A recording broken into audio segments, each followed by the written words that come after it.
Hello friends, myself Twinkle and I welcome you all to the official YouTube channel of TechSaj where we share income tax, financial, legal and secretarial updates with you. So stay tuned and subscribe our channel to get the notification first.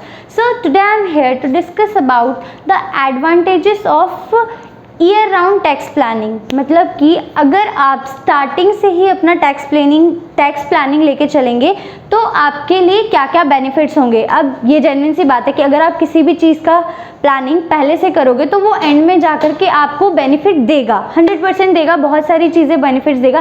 तो आज हम वो की points discuss करने जा रहे हैं कि अगर हम स्टार्टिंग से ही टैक्स प्लानिंग करेंगे तो हमारे क्या क्या बेनिफिट्स होंगे। ठीक है, तो सबसे पहला जो बेनिफिट आता है वो हमारा आता है enhance tax efficiency. Enhance tax efficiency मतलब कि अगर आपने स्टार्टिंग से ही अच्छे से अपना टैक्स प्लानिंग इफेक्टिवली और एफिशिएंटली किया होगा तो आपके लिए बहुत बेनिफिट रहेगा। किस चीज़ के लिए?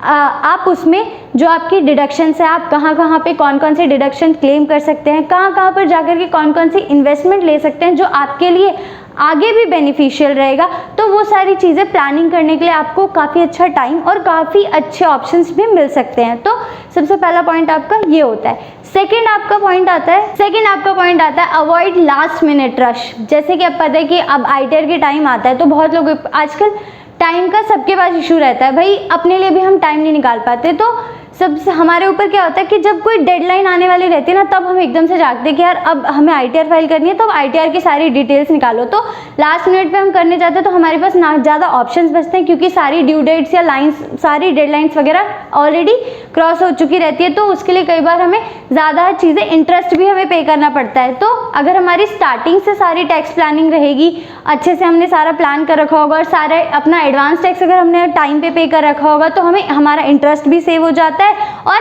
सबसे बड़ा जो लास्ट मिनट में रहता है कि भाई अब मैं क्या करूं, कहां से मैं अपना टैक्स बचाऊं, और क्या हमारे पास ऑप्शंस भी बहुत ज़्यादा कम हो जाते हैं। तो लास्ट मिनट रश हमारा बच जाएगा अगर हम स्टार्टिंग से ही प्लानिंग करेंगे। तो थर्ड हमारा एडवांटेज होता है cash flow management. Cash flow management सबसे बड़ा, मुझे ऐसा लगता है कि सबसे बड़ा पॉइंट है कि भाई अगर मैं अपना डे टू डे लाइफ चला रही हूँ या बिजनेस कर रही हूँ या जो भी अपना प्रोफेशन चला रही हूँ, ठीक है, तो उसमें मेरे पास रहता है कि मेरा पैसा आएगा कहाँ से और पैसा मैं लगाऊं कैसे। ठीक है, यानी कि मेरे पास पैसा आएगा कैसे और मैं अपनी लायबिलिटीज कैसे पे करूंगी। तो भाई अगर ये चीज़ मेरी पहले से प्लान रहेगी ना तो मुझे बजटिंग का इशू नहीं रहेगा। बजटिंग का इशू कैसे नहीं रहेगा?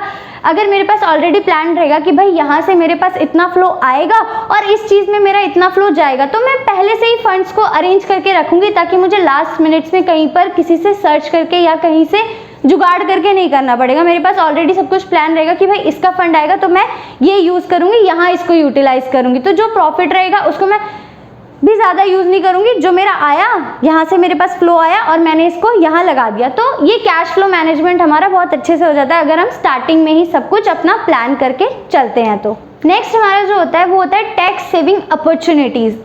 टैक्स सेविंग अपॉर्चुनिटीज़ मतलब कि अब जैसे इंडियन टैक्स लॉ में क्या है कि बहुत सारी टैक्स अपॉर्चुनिटीज़ है जो हमारे पास इंडिविजुअल्स के लिए होता है बट कंपनीज के लिए नहीं होता। तो बेसिकली हमारे पास फ़ायदा ज़्यादा होता है इंडिविजुअल्स के लिए। तो उनके लिए टैक्स अपॉर्चुनिटी क्या होगी कि वो अगर स्टार्टिंग से ही प्लान करके रखेंगे तो उनके पास ऑप्शंस रहते हैं कि वो क्या क्या डिडक्शंस ले सकते हैं, कहाँ कहाँ पर अपना एक्सपेंस वगैरह कर सकते हैं। तो ये सारी चीज़ों में अगर हमारे पास स्टार्टिंग से रहेंगे तो हमें ऑप्शंस भी ज़्यादा दिखेंगे। अगर हम लास्ट टाइम का वेट करेंगे तो लास्ट टाइम में एक तो हमारे पास ऑप्शंस बहुत सारे कम हो जाते हैं या ख़त्म हो जाते हैं क्योंकि उनकी डेट्स ऑलरेडी निकल चुकी होती है। तो सबसे बड़ा, इसके बाद सबसे बड़ा एडवांटेज ये भी होता है। नेक्स्ट जो हमारा होता है वो होता है लॉन्ग टर्म फाइनेंशियल गोल्स। अगर हमने स्टार्टिंग से टैक्स प्लानिंग कर रखा होगा तो हम लॉन्ग टर्म के लिए भी अपने फाइनेंशियल गोल सेट कर सकते हैं। अब लॉन्ग टर्म फाइनेंशियल गोल जैसे कि सबसे होता है हमारा, अगर हमने एजुकेशन के लिए सोचा है भाई अपने बच्चों का या खुद के लिए ही सोच रहे हैं, तो हम स्टार्टिंग से अगर प्लान करके रखेंगे तो वो हम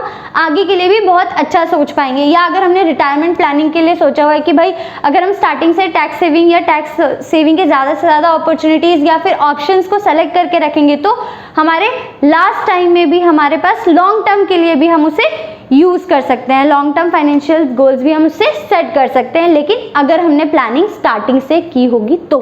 नेक्स्ट जो आता है वो आता है tax saving documentation and record keeping. अब अगर मेरे प्लानिंग पहले से होगी तो मैं बहुत सॉर्टेड या अरेंज मैनर में मेरे पास सारी चीज़ें डॉक्यूमेंटेशन मेरे पास होंगी, ठीक है, डॉक्यूमेंटेशन मेरे पास अरेंज रहेंगे, सारे रिसिप्ट वगैरह मैंने बहुत अच्छे से रखा हो कि भाई हाँ आईटीआर के टाइम पे मुझे ये सारी चीज़ें ध्यान में रखनी है। लेकिन भाई अगर मैंने स्टार्टिंग से टैक्स प्लानिंग नहीं किया होगा तो मेरे को डॉक्यूमेंटेशन ढूंढने में बहुत ज़्यादा और कई बार बहुत लोगों की बहुत सारी चीज़ें छूट जाती है, जो कि जब आप आईटीआर फाइल कर देते हो तब आपको याद आता है अरे यार ये भी तो मैंने लिया था, ये डिडक्शन भी मैं ले सकता था और अपना टैक्स सेविंग कर सकता था। तो इस चीज़ के लिए भी हमारी ईयर राउंड टैक्स प्लानिंग बहुत बेनिफिशियल होता है।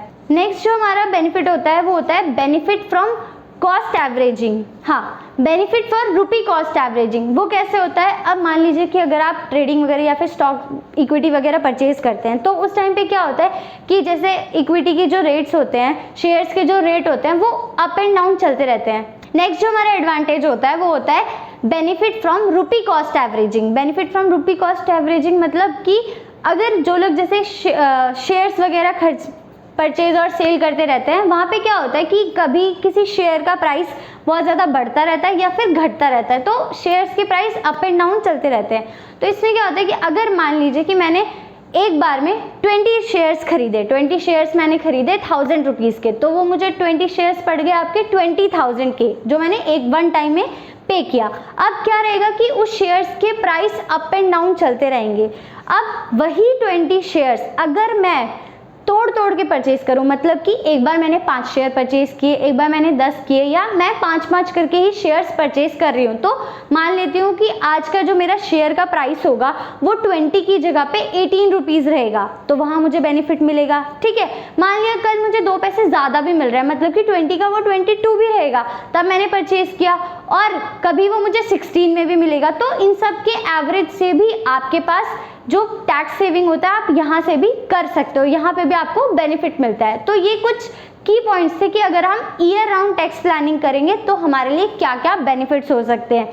अब सबसे बड़ी बात है ईयर राउंड, अगर आप स्टार्टिंग में ही किसी भी चीज़ की प्लानिंग कर लो, चाहे वो टैक्स फाइलिंग हो गई या फिर वो किसी और चीज़ का बिजनेस सेटअप, या कहीं पे भी अगर आप प्लानिंग करके कोई काम करते हो और कुछ अनप्लान करते हो, तो ऑफकोर्स रहता है कि बेनिफिट आपको ज़्यादा मिलता है जहाँ पर आप चीज़ें प्लान करके करते हो। तो वैसे ही टैक्स फाइलिंग में भी होता है, अगर आपने कोई भी चीज़ें स्टार्टिंग से ही प्लान कर लोगे तो आपको काफ़ी ज़्यादा आगे बेनिफिट मिलता है। So thank you. अगर आपको ये वीडियो अच्छा लगा हो तो इसे लाइक करें, शेयर करें, और अगर आपने हमारे चैनल को अभी तक सब्सक्राइब नहीं किया है तो उसे फटाफट जाकर सब्सक्राइब करें। Thank you.